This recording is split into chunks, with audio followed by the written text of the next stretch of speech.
اسی طرح یہ دل کا سخت ہونا کیوں ہوتا ہے؟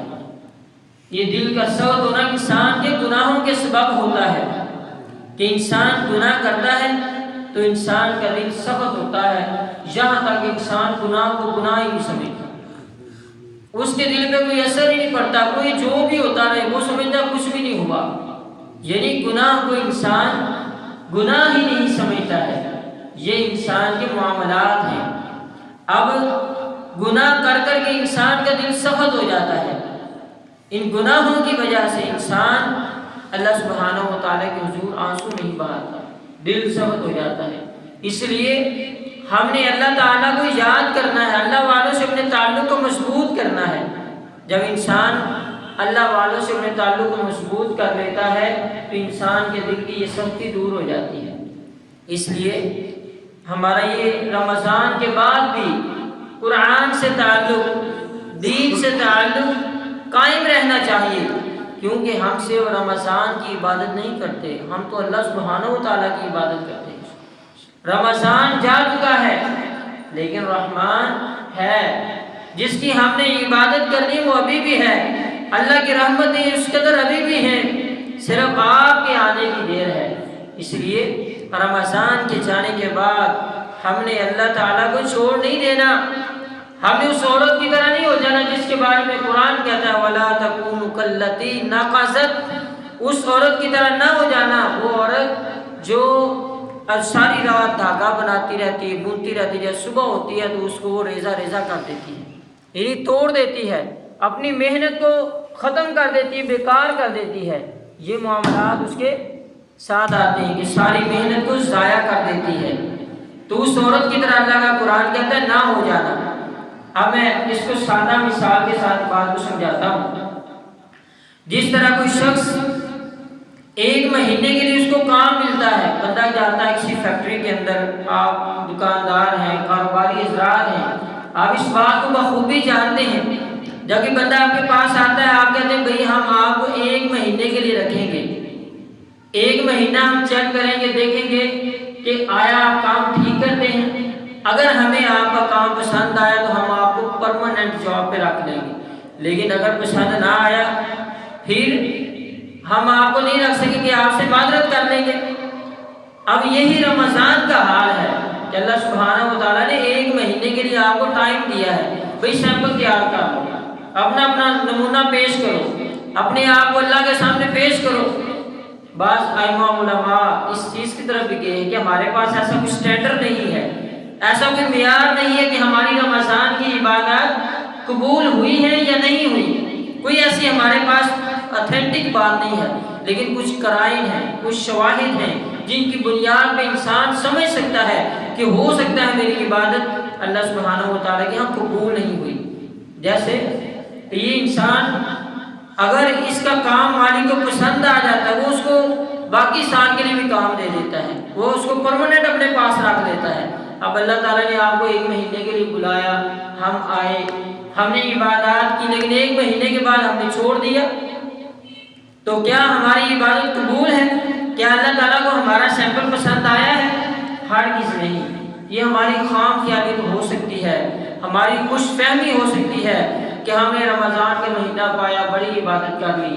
نہیں میرے بھائیوں، اگر کوئی فیکٹری کا آنر باہر کے ملک ایک سیمپل بھیجتا ہے، اگر ان کو وہ سیمپل پسند آ جائے، پھر وہ کہتے ہیں کہ اس آرڈر کے مطابق آپ اور اس طرح کی چیزیں بنا کے بھیجیں، ہمیں اس کا اتنا مال اور تیار کر کے دیں، جب اس کو سیمپل ہی پسند نہیں آیا وہ باقی چیزیں کیسے آپ کو کہہ سکتا ہے کہ اس طرح کا اور آرڈر ملے؟ تو آرڈر کا نہ ملنا اس چیز کی دلیل ہے کہ ہمارا سیمپل پسند نہیں آیا ہے۔ اس لیے ہم نے اللہ تعالیٰ سے تعلق کو مضبوط کرنا ہے، جس اللہ نے آپ کو رمضان میں توفیق دی، رمضان کے بعد بھی آپ اس تعلق کو جوڑے رکھنا ہے، مضبوط رکھنا ہے۔ کم از کم ہر روز قرآن مجید کو ایک دفعہ میں کہتا ہوں ضرور کھولیں، 2 رکوع پڑھیں، 5 رکوع پڑھیں، جتنا بھی پڑھ سکتے ہیں، کم از کم اپنے ساتھ یہ وعدہ کریں ایک دفعہ میں نے قرآن مجید اتارنا ہے، اس کو کھولنا ہے، کھول کے کچھ نہ کچھ اس میں سے 1-2 آیت لازمی پڑھنی ہے۔ اور میرا ایمان ہے جب آپ قرآن روز کھولیں گے اور دیکھیں گے، اس کو آپ پڑھیں گے، انشاءاللہ جب آپ 1-2 آیت پڑھیں گے نا انشاءاللہ پھر آپ پورا رکوع بھی پڑھیں گے، پھر 1-2 ورقے بھی پڑھیں گے، پھر آپ کا دل لگ جائے گا۔ لیکن جب آپ کہتے ہیں کہ میں کل پڑھوں گا، پرسوں پڑھوں گا، پھر شیطان آپ کو اس کے پاس کبھی بھی نہیں آنے دے گا۔ اس لیے آپ یہ اپنے آپ سے ارادہ کر لیں کہ میں نے جو رمضان کے اندر سیمپل بھیجے اس کی حفاظت کرنی ہے، اس کو ضائع بیکار نہیں کرنا، اللہ تعالیٰ کو راضی کرنا ہے، تاکہ میری اور عبادات اللہ تعالیٰ کے ہاں جائیں۔ یہ بڑی خوش قسمتی کی بات ہے، رمضان کا مہینہ مل جانا کوئی عام بات نہیں ہے۔ علماء نے اس طرف بھی گئے ہیں، انہوں نے کہا ہے کہ اگر جو قبروں میں لوگ چلے گئے ہیں ان کو موقع مل جائے، اگر وہ دنیا میں زندہ ہو کے آ جائیں تو وہ صرف ایک چیز کا سوال کریں گے کہ ہمیں رمضان کا مہینہ مل جائے، یہ رمضان کا بابرکت وقت مل جائے، یہ بہت بابرکت وقت ہے۔ بڑے آپ نے دیکھا بڑے لوگ رمضان میں ہی فوت ہو گئے، کچھ رمضان سے 1 دن پہلے فوت ہو گئے، کچھ رمضان سے ہفتہ پہلے فوت ہو گئے، کچھ رمضان کو پورا نہ پا سکے۔ تو جس کو رمضان کا پورا مہینہ مل گیا وہ بڑا خوش قسمت انسان ہے۔ اس لیے میں کہتا ہوں رمضان کے جانے کے بعد سب سے پہلے تو ہمیں اللہ تعالیٰ کا شکر ادا کرنا چاہیے، یا اللہ نے مجھے رمضان کا مہینہ عطا کر دیا۔ یہ بڑی آپ سمجھیں کہ اللہ تعالیٰ کا آپ کو بڑا کرم ہے، فضل ہے کہ اللہ نے آپ کو یہ مہینہ عطا کیا تھا۔ اس لیے جب اللہ کوئی انسان کسی کے ساتھ نیکی کرتا ہے تو اس کو شکریہ ادا کرنا چاہیے۔ تو جب اللہ نے آپ کے اوپر فضل کیا، اللہ نے آپ کے اوپر کرم کیا، تو بدلے میں ہمیں چاہیے ہم اللہ تعالیٰ کو شکر ادا کریں کہ یا اللہ تیری ذات اور تیرے فضل اور کرم سے ہی مجھے یہ مہینہ ملا، اور میں نے تیری دی ہوئی توفیق کے مطابق جتنی بھی عبادت کر سکا تھا اس کو قبول کر۔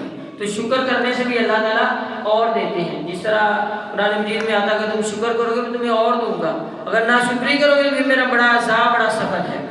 اس لیے ان چیزوں کو آپ نے دیکھنا ہے۔ اب ایک اور مثال میں آپ کے سامنے رکھتا ہوں۔ ایک بندہ ایک باغ کے اندر جاتا ہے، وہاں پہ ایک پودا لگاتا ہے، ایک پودا وہاں پہ لگا دیتا ہے اور پورا مہینہ اس کا خیال رکھتا ہے، اس کو پانی دیتا ہے اور اس کی دھوپ کا، پانی کا اور اس کی کھاد کا، ہر چیز کا برابر خیال رکھتا ہے۔ جب مہینہ گزر جاتا ہے پورا سال اس کو دیکھتا ہی نہیں، 11 مہینے گزر جاتے ہیں، اس پودے کا خیال ہی دیکھتا ہی نہیں اس کی طرف وہ کیا ہے، کیا وہ پودا بڑھے گا، گرو کرے گا؟ کبھی بھی نہیں، وہ ختم ہو جائے گا، مرجھا جائے گا، وہ پودا خراب ہو جائے گا یا مرجھا جائے گا۔ اسی طرح آپ نے جو رمضان کی عبادات کی ہیں دیکھیں کہیں کہ وہ مرجھا نہ جائے اس پودے کی طرح۔ اور ہمیں تو یہ حکم ہے کہ صرف ایک پودا نہیں لگانا، ہمیں تو پورا باغ لگانا ہے، نیکیوں کا ایک پودا نہیں لگانا بلکہ ہم نے نیکیوں کا پورا باغ لگانا ہے، ایک پورا گارڈن تیار کرنا ہے۔ ہمیں تو یہ نہیں کہ ایک پودا لگایا ہے اور ہم نے صرف اسی کو دیکھتے رہنا، ہم نے اور پودے بھی لگانے ہیں، لیکن حفاظت اس کی بھی کرنی ہے، خیال اس کا بھی رکھنا ہے۔ اسی طرح جو رمضان آپ کی زندگی میں آگے گزر گیا ہے اس میں جو عبادات آپ نے کی ہیں ان عبادات کی بھی حفاظت کرنی ہے، کہیں وہ عبادات بھی ضائع نہ ہو جائیں۔ اس لیے اللہ تعالیٰ سے ان کی قبولیت کی دعا کرتے رہنا چاہیے۔ قرآن مجید میں اللہ سبحانہ و تعالیٰ آپ جانتے ہیں جب حضرت ابراہیم علیہ السلام نے اسماعیل نے بیت اللہ کو تعمیر کیا، اللہ کے گھر کو تعمیر کیا، اللہ کے نبی ہیں، خلیل اللہ ہیں، نبی علیہ السلام نے فرمایا دنیا میں صرف 2 ہی خلیل ہیں، ایک اللہ سبحانہ و تعالیٰ نے مجھے اپنا خلیل بنایا اور ایک حضرت ابراہیم علیہ السلام کو اپنا خلیل بنایا ہے۔ اگر کسی اور کو میں خلیل بناتا دنیا میں تو ابوبکر صدیق رضی اللہ عنہ کو اپنا خلیل بناتا۔ تو یہ مقام اور مرتبے کی بات ہے۔ تو حضرت ابراہیم علیہ السلام کا بڑا مقام ہے، لیکن اللہ کا گھر بیت اللہ بنایا تو دعا کر رہے ہیں ربنا تقبل منا انک انت السمیع العلیم، کیا ہمارے پروردگار یہ نیکی ہم نے کر لی ہے، اس نیکی کو تو قبول فرما لے، کیونکہ اصل یہ تو قبول کے اوپر ہے، جب تک قبول نہیں ہوگی اس کی کوئی اہمیت نہیں ہے، جب قبول ہوگی تو پھر ہی اس کی اہمیت ہوگی۔ اس لیے قبولیت کے لیے دعا کرنا یہ بہت ضروری ہے۔ اسی طرح شکر کرنا رمضان کے بعد کہ یا اللہ تو نے یہ مہینہ مجھے عطا کیا تھا، اس کی ہم نے اس پہ اللہ تعالیٰ کا شکر گزار رہنا ہے۔ اسی طرح ہم نے جو رمضان المبارک کے مہینے میں نیکیاں کی ہیں ان کو اگر وہ قبول ہو گئی ہیں پھر بھی ان کو ضائع نہیں کرنا۔ نبی علیہ السلام نے صحابہ کرام سے سوال کیا اتدرون ما المفلس، کیا جانتے ہو مفلس کون ہوتا ہے؟ غریب انسان کون ہے؟ نادار کون ہے؟ مفلس کون ہے؟ صحابہ اکرام کہتے ہیں اللہ کے رسول ہمارے ہاں جو مفلس ہوتا ہے من لا درہم لہ ولا متاع، جس کے پاس نہ سونا ہو نہ چاندی ہو، یعنی درم و دینار نہ ہو، جو غریب ہو، روپیہ پیسہ نہ ہو، بینک بیلنس نہ ہو، ہم اس کو غریب کہتے ہیں۔ نبی علیہ السلام نے فرمایا میری امت کا غریب کون ہے؟ ان المفلس من امتی، میری امت کا مفلس اور غریب وہ انسان ہے من یاتی یوم القیامہ بصلاۃ و صیام و زکوٰۃ، تینوں بڑی عبادات کا نبی علیہ السلام نے نام لے کے کہا کہ وہ کل قیامت کے دن اور امتی ہوگا، یعنی کہ غیر امتی ہوگا، امتی آپ علیہ السلام میری امت کا امتی ہوگا میرا، اور وہ آئے گا اس حال کے اندر کہ اس نے بصلاۃ نمازیں پڑھی ہوں گی، وصیام اور روزے رکھے ہوں گے، وزکوٰۃ اور زکاتیں ادا کی ہوں گی، نماز روزے اور زکات کا پابند اللہ تعالیٰ کے دربار میں آئے گا۔ نبی علیہ السلام نے فرمایا اس حال میں آئے گا قد شتم ھذا وقد قذف ھذا وقد اکل مال ھذا وسفک دم ھذا، نبی علیہ السلام نے فرمایا اس حال میں آئے گا کہ اس نے کسی کو گالی دی ہوگی، کسی کو تھپڑ مارا ہوگا، کسی کا خون بہایا ہوگا، کسی کا اس نے مال کھایا ہوگا، اس حال کے اندر اللہ کے دربار میں وہ آ جائے گا۔ نبی علیہ السلام نے فرمایا اللہ سبحانہ و تعالی اس کی نیکیاں جو ہیں حقداروں کو دے دیں گے۔ قیامت کے دن جو کرنسی چلے گی، جیسے پاکستان کی کرنسی روپیہ ہے، سعودیہ کی کرنسی ریال ہے، بعض ملکوں کی ڈالر ہے، بعض کی پاؤنڈ ہے، قیامت کا دن ہوگا، محشر کا دن ہوگا، اس دن جو کرنسی چلے گی وہ صرف اور صرف آپ کی نیکیاں ہوں گی، آپ کے اعمال ہوں گے، وہ کرنسی ہوگی، اور وہ آپ کے قبول شدہ نیکیاں، آپ کی نیک اعمال جو قبول ہوئے ہوں گے کل قیامت کے دن، یہ جو حقدار ہوں گے جنہوں نے حقوق العباد کو ادا نہیں کیا ہوگا، اللہ سبحانہ و تعالیٰ ان کی نیکیاں لے کر ان کو عطا کرتے جائیں گے۔ یہی بس نہیں، ابھی بدلہ لینے والے باقی ہوں گے، اور یہ لوگ کون ہیں؟ جنہوں نے نمازیں پڑھی ہو، یہ لوگ کون ہیں؟ جنہوں نے زکات دی ہوگی، جنہوں نے حج کیا ہوگا، یہ نیک لوگ اللہ کے نبی علیہ السلام ان کا ذکر فرما رہے ہیں، دوسرے لوگوں کا ذکر نہیں ہو رہا، ابھی تو ان کا ہو رہا ہے جن کے پاس نیکیاں ہیں۔ یہ تو نیکیوں سے خالی ہوں گے، ان کے پاس نیکیاں ہوں گی، لیکن اس کے باوجود آپ علیہ السلام نے فرمایا ان کی نیکیاں جو ہیں وہ ختم ہو جائیں گی اور بدلہ لینے والے بھی باقی ہوں گے، پھر ان کے گناہوں کو لیا جائے گا اور ان کے اوپر ڈال دیا جائے گا۔ اللہم لا تجعلنا منہم، اللہ تعالیٰ ہم سب کو اس سے محفوظ فرمائے اور ہمارے نیک اعمال کی حفاظت فرمائے۔ نبی علیہ السلام نے فرمایا ان کے گناہ اس پہ ڈال دیے جائیں گے، ثم طرح فی النار، پھر اس کو گھسیٹ کے جہنم کے اندر ڈال دیا۔ یہ وہ انسان تھا جو نمازیں پڑھی ہیں، سارا کام کیا ہے، لیکن اس کے باوجود حقوق العباد میں کمی کی وجہ سے، کوتاہی کرنے کی وجہ سے آج جہنم کا ایندھن بن گیا ہے۔ اس لیے ایک حدیث میں آتا ہے ایک بندہ اللہ کے دربار میں آئے گا، اللہ سبحانہ و تعالیٰ سے کہے گا یا اللہ میں نے یہ عبادت کی، اللہ تعالیٰ فرمائیں گے ٹھیک ہے، حقوق اللہ تیرے ٹھیک ہیں، جاؤ میں نے تجھے معاف کر دیا ہے، حقوق اللہ کے بارے میں تجھے میں نے معاف کر دیا، تو اس سے راضی ہو گیا۔ ابھی فرشتے اس کو جنت کی طرح لے کے جا رہے ہوں گے، حدیث میں آتا ہے رستے میں کچھ لوگ کھڑے ہوں گے، وہ اس کو دیکھیں گے، کہیں گے اس کو کہاں لے کے جا رہے ہیں؟ فرشتے کہیں گے اس کو جنت کی طرف لے کے جا رہے ہیں۔ وہ کہیں گے اس نے تو ابھی ہمارا بدلہ دینا ہے، ابھی ہمارے حق دینے ہیں، اب یہ سوال اس سے فرشتے کہیں گے، فرشتوں سے کہا جائے گا اس انسان کو ہمارے پاس، ہمیں اللہ تعالیٰ کے پاس لے جانے کی اجازت دی جائے، اس کو دوبارہ لے کے آیا جائے گا اللہ تعالیٰ کے پاس۔ اللہ تعالیٰ فرمائیں گے ٹھیک ہے، جو میرے حقوق تھے وہ میں نے تجھے معاف کر دیے، جو بندوں کے حق ہیں یہ انہی کے ساتھ معاملہ ہے، اس لیے کل قیامت کے دن ان کو نیکیاں دینی پڑیں گی، یہ معاملات ہیں۔ اس لیے حقوق العباد میں بھی آپ نے خیال رکھنا ہے، کہیں ہماری تلاوتیں، کہیں ہمارا قیام، کہیں ہمارا صیام، یہ ساری کی ساری چیزیں کہیں ضائع نہ ہو جائیں۔ ہم نے اس کی اپنے اعمال کی حفاظت بھی کرنی ہے، جس طرح میں نے آپ کو مثال دی ہے، اس پودے کی حفاظت نہ کرے تو وہ مرجھا جائے گا، وہ ختم ہو جائے گا، وہ گل سڑ جائے گا، ختم ہو جائے گا۔ اسی طرح نیک اعمال اگر آپ حفاظت نہیں کریں گے تو وہ بھی آپ اس عورت کی طرح جو سارا دھاگا کاٹتی ہے، بناتی رہتی ہے اور صبح کے وقت اس کو ریزہ ریزہ کاٹ دیتی ہے، اس کو کوئی فائدہ حاصل نہیں۔ تو ایسے آپ نے نہیں بننا۔ تو اس حوالے سے یعنی اس چیز کو خیال رکھنا ہے۔ اور بھی بہت سارے اعمال ہیں جن کے ذریعے انسان کے نیک اعمال تباہ ہو جاتے ہیں۔ شرک کرنا، نبی علیہ السلام نے کہ اوپر اللہ تعالیٰ قرآن نازل فرما رہے ہیں اِنَّهُ مَن يُشْرِكْ بِاللَّهِ فَقَدْ حَرَّمَ اللَّهُ عَلَيْهِ الْجَنَّةَ، کہ وہ انسان جو شرک کرتا ہے اللہ سبحانہ و تعالیٰ نے اس کے اوپر جنت کو حرام کر دیا ہے، یعنی اس کے اعمال تباہ ہو جائیں گے جو شرک کرنے والا ہے۔ اس لیے شرک سے اپنے آپ کو بچانا ہے۔ کتنے ہی رمضان آپ کی زندگی میں آگے گزر جائیں، اگر آپ کی زندگی میں شرک ہے، توحید نہیں ہے، پھر آپ کے اعمال تباہ ہیں۔ اس لیے آج کے دور میں شرک اور توحید کو سمجھنا بہت ضروری ہے۔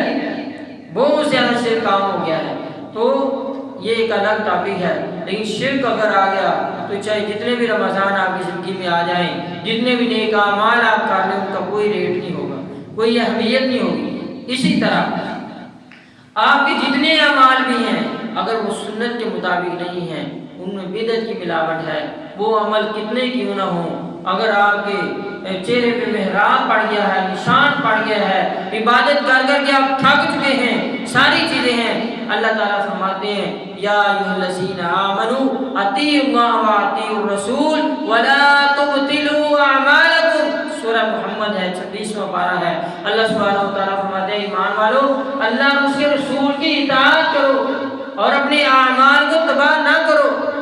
یہ بڑی پیاری باتیں قرآن بتاتا ہے ہمیں یہ اس لیے کیوں بتایا جا رہا ہے کہ اعمال سنت کے مطابق کرو گے تو وہ عمل قبول ہوگا، جو سنت کے مطابق نہ ہوا وہ عمل کتنا ہی اعلیٰ ہم کیوں نہ سمجھ لیں، کتنا ہی ہماری نظروں میں اچھا عمل کیوں نہ ہو، لیکن اس عمل کا کوئی ریٹ نہیں، کوئی ویلیو نہیں، کوئی اہمیت نہیں ہے، کیوں؟ وہ سنت رسول کے مطابق نہیں ہے۔ اس لیے قرآن کہتا ہے وَلَا تُبْطِلُوا أَعْمَالَكُمْ، اپنے اعمال کو ضائع نہ کرو۔ اسی طرح سنت کے مطابق عمل ہونا چاہیے۔ تیسری بات جو ہے جو آپ کے اعمال کو ضائع اور بیکار کر دیتی ہے وہ ریاکاری اور دکھاوا ہے۔ ریاکاری اور دکھاوے سے اپنے آپ کو بچانا ہے۔ یہ ریاکاری اور دکھاوا انسان کے اعمال کو تباہ کر دیتا ہے۔ اس حوالے سے بھی روایات میں بہت زیادہ نبی علیہ السلام نے فرمایا من صلی یرائی فقد اشرک، جس نے دکھاوے کی نماز پڑھی اس نے شرک کیا۔ من صام یرائی فقد اشرک، جس نے دکھاوے کا روزہ رکھا اس نے شرک کیا۔ اب روزے کے اندر دکھاوا کہاں سے؟ روزے کے اندر دکھاوا یہی ہے جب رمضان گزر گیا ہے لوگوں کو بتائیے میں نے الحمدللہ سارے روزے رکھے ہیں، میں نے اتنے قرآن پڑھے ہیں، میں نے اتنا قیام کیا ہے، میں نے اعتکاف کیا ہے، الحمدللہ اتنے ہزار لوگوں کو میں نے گھر میں راشن لے کے دیا ہے، اتنے لوگوں میں سسٹم چلا رہا ہوں، یہ ساری چیزیں، تو یہ دکھاوا آ گیا۔ تو روزے کے اندر بھی دکھاوا نہیں۔ من تصدق یرائی فقد اشرک، تین چیزیں نبی علیہ السلام نے نام لے کے کہا کہ اگر ان میں ریاکاری آ جائے گی تو یہ بھی شرک ہے۔ نماز کے اندر دکھاوا آ گیا یہ بھی شرک ہے، صدقے کے اندر ریاکاری یہ بھی شرک ہے۔ آپ علیہ السلام نے روزے کے اندر بھی فرمایا جس نے دکھاوا کیا اس نے شرک کیا۔ تو یہ آپ نے ریاکاری اور دکھاوے سے بچنا ہے۔ ریاکاری اور دکھاوے سے اعمال تباہ ہو جاتے ہیں۔ اللہ سبحانہ و تعالیٰ قرآن مجید میں فرماتے ہیں یا ایھا الذین آمنوا لا تبطلوا صدقاتکم بالمن والأذى، اے ایمان والو اپنے صدقات کو تباہ نہ کرو، اپنے صدقات کو ضائع نہ کرو۔ کیسے؟ احسان جتلا کر اور تکلیف دے کر، یعنی دو چیزیں ہیں، جب بندہ صدقہ و خیرات کرے تو پھر احسان نہ جتلائے، اگر احسان جتلا دیا وہ نیکی تو تباہ ہو گئی آپ کی۔ کئی بندے نیکی کیے کسی کے ساتھ پھر وہ اس کے کہے بھی یہ کتنا نمک حرام انسان ہے، یہ کیسا انسان ہے، میں نے اس کے ساتھ اتنی نیکی کی اور یہ مجھے کام پڑا تو یہ اب مل نہیں رہا۔ تو ایسے ہرگز نہیں کرنا آپ نے، کیونکہ آپ نے نیکی اس کو راضی کرنے کے لیے نہیں بلکہ اللہ کو راضی کرنے کے لیے کی ہے، تو اس کا اجر اللہ تعالیٰ سے مانگے، اللہ تعالیٰ سے، اور اللہ تعالیٰ آپ کو دگنا چگنا دے گا۔ جب ہم ہماری نیکی جب کرتے ہیں نا، اس کا اگر جب مقصد یہ ہوتا ہے کہ بندہ خوش ہو جائے تو بندہ تو کبھی بھی نہیں خوش ہوتا، بندہ تو اللہ تعالیٰ سے خوش نہیں ہے، تو آپ سے کیسے خوش ہو جائے گا؟ تو یہ اجر جو ہے اللہ تعالیٰ سے امید رکھیں۔ جب آپ اللہ تعالیٰ سے اجر کی ثواب کی امید رکھیں گے، اس سے بدلے کی امید رکھیں گے، اللہ دنیا میں بھی دے گا اور آخرت میں بھی دے گا۔ اس لیے ہمارے معاشرے کے اندر پہلی چیز یہ کہتے ہیں کہ نیکی کا زمانہ ہی نہیں رہا۔ لوگ اکثر آپ نے سنا ہوگا کہتے ہیں نیکی کا زمانہ ہی کوئی، بھئی نیکی کا کون سا زمانہ ہوتا ہے؟ نیکی ہر زمانے میں ہوتی ہے، سارا زمانہ ہی نیکی کا، گناہ کا زمانہ نہیں ہونا چاہیے۔ نیکی کا زمانہ تو ہونا چاہیے، بلکہ سارا زمانہ ہی نیکی کا ہے، گناہ کا کوئی زمانہ نہیں ہے۔ لیکن ہمارے یہاں لوگوں نے نیکی سے بچنے کا ایک بہانہ بنایا ہوا ہے کہ نیکی کا زمانہ کوئی، کیوں لوگ ایسے کرتے ہیں؟ لوگوں کو نہیں دیکھنا، آپ نے اللہ کو دیکھنا ہے، آپ نے اللہ کو راضی کرنا ہے۔ تو نبی علیہ السلام نے اللہ قرآن نازل کر رہے ہیں، محبوب ان سے کہہ دو کہ جو صدقہ و خیرات تم کرتے ہو اس کو ضائع و بیکار نہ کرو۔ کیسے؟ تکلیف دے کر، یہ احسان جتلا کر۔ احسان بھی نہیں جتلانا، کبھی بھی نہیں کہنا کہ میں نے تمہارے ساتھ یہ کیا تھا یا میں نے تمہیں یہ دیا تھا یا ایسے کسی کے ساتھ مدد کی ہے، بلکہ حدیث میں تو یہ آتا ہے، رسول اللہ صلی اللہ علیہ وسلم نے فرمایا کہ جو بندہ دائیں ہاتھ سے دیتا ہے اور بائیں کو پتہ بھی نہیں لگنے دیتا، ایسا بندہ کل قیامت کا دن ہوگا، اللہ اسے اپنے عرش کا سایہ عطا کرے گا، عرش بری کا سایہ مل جائے گا اس انسان کو جو اس طرح اللہ کے راستے میں خرچ کرے۔ یہ ائمہ کے بارے میں آتا ہے، امام زین العابدین رحمۃ اللہ تعالی علیہ سیدنا حسین رضی اللہ تعالیٰ عنہ کے بیٹے ہیں، امام زین العابدین ان کا نام ہے، ان کا نام علی ہے، علی بن حسین بن علی رضی اللہ عنہم اجمعین۔ تو یہ ان کے بیٹے ہیں، ان کے بارے میں آتا ہے جس وقت ان کو غسل دیا جا رہا تھا تو اس کے کپڑے جب اتارے گئے تو کندھے میں توڑے اٹھا کے نشان پڑے ہوئے تھے کہ حیران ہو گئے یہ کیا منظر ہے، کہ یہ کیسا معاملہ ہے، کہ ایسے کیوں ہوا؟ تو بعد میں پتہ چلا کہ وہ کئی غریب لوگوں کے گھروں میں رات کے وقت چھپکے سے وہ راشن دے کے، کھانا دے کے، چیزیں دے کے خود اٹھا کے اپنے کندھوں میں لا کے ان کے گھروں میں لوگوں کو پہنچایا کرتے۔ جب وہ فوت ہوئے تو پھر لوگوں کو پتا چلا کہ ہمارا ان کا راشن جب بند ہوا، کھانا پینا بند ہوا، تو پھر پتا چلا کہ وہ تو حضرت امام زین العابدین رحمۃ اللہ تعالی علیہ وہ یہ کیا کرتے تھے، اسی طرح کے لوگ تھے۔ تو اس لیے یہ معاملہ ہونا چاہیے، احسان نہیں ہونا چاہیے، دوسرے نمبر پہ دوسرے کو تکلیف نہیں دینی چاہیے۔ ہمارے ہاں تو اگر 100 روپیہ بھی دینا تو اس کی بھی وہ ویڈیو بناتے ہیں، سارا کچھ کرتے ہیں، تصویریں بنائی جاتی ہیں۔ آپ نے یہ دیکھا ہوگا پورا گروپ ہوتا ہے تو ایک عورت کو 5 کلو 10 کلو آٹے کا توڑا دے رہے ہوتے ہیں، تو یہ بہت بڑا ظلم ہے۔ قبول تو دور کی بات ہے، یہ جو اس طرح لوگوں کی عزت نفس کو مجروح کیا جاتا ہے، کل قیامت کے دن اس کا بھی جواب دینا پڑے گا۔ اس لیے ہمیں اسلام نے یہ کہا ہے کہ قول معروف و خیر مغفرۃ من صدقہ، کہ اچھی بات کر دینا یہ اس صدقے سے بہتر ہے جس کے بعد آپ تکلیف پہنچائیں، اس صدقے سے بہتر ہے کہ آپ اچھی بات کر دیں یا آپ خاموش رہیں، آپ صدقہ وہ کریں ہی نہ جس سے دوسرے کو تکلیف ہو۔ تو اپنے اعمال کی حفاظت کرنی ہے۔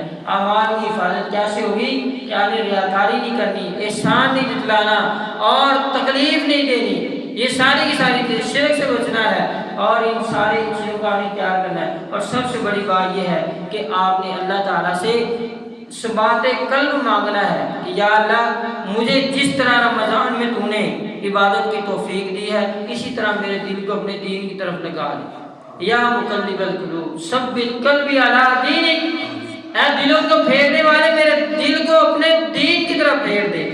اللہ تعالیٰ نے دل کو پھیرنا ہے، اللہ تعالیٰ اس کو جس طرح چاہے پھیر دے، لیکن ہمیں کیا حکم ہے؟ ہم نے اللہ تعالیٰ سے یہ دعا کرتے، یہ یاد رکھیں اللہ تعالیٰ دل پھیرنے میں ٹائم نہیں لگاتا۔ بڑے بڑے لوگ جن کے دل اللہ نے پھیرے، بڑے بڑے ڈاکو تھے لیکن بڑے بڑے محدث بن گئے۔ فضیل بن عیاض رحمۃ اللہ علیہ بہت بڑے ڈاکو تھے اپنے زمانے کے، بڑے مشہور تھے، لیکن قرآن مجید کی ایک آیت کو سنا، دل پہ اثر کر گئی اور بدل گئے، زندگی چینج کر لی۔ 30 سال کا عرصہ انہوں نے حرم میں گزار دیا، کبھی حرم سے باہر نہیں گئے۔ اور ان کے بارے میں امام ابو حفص کہتے ہیں کہ میں نے اپنے استاد سے 30 سال سیکھا تو 30 سال کے اندر ما رأیتہ ضاحکا ولا تبسما، نہ میں نے ان کو کبھی مسکراتے دیکھا نہ کبھی ہنستے دیکھا، انہیں اللہ کا اتنا ڈر تھا۔ باقی عرصہ اس طرح گزار دے، دل کو اللہ نے پھیر دیا اور بعض لوگ ایسے تھے جن کے دلوں میں اللہ نے پھیرا اور ان کی موت اسلام پہ نہ ہوئی، کفر پہ ہوئی۔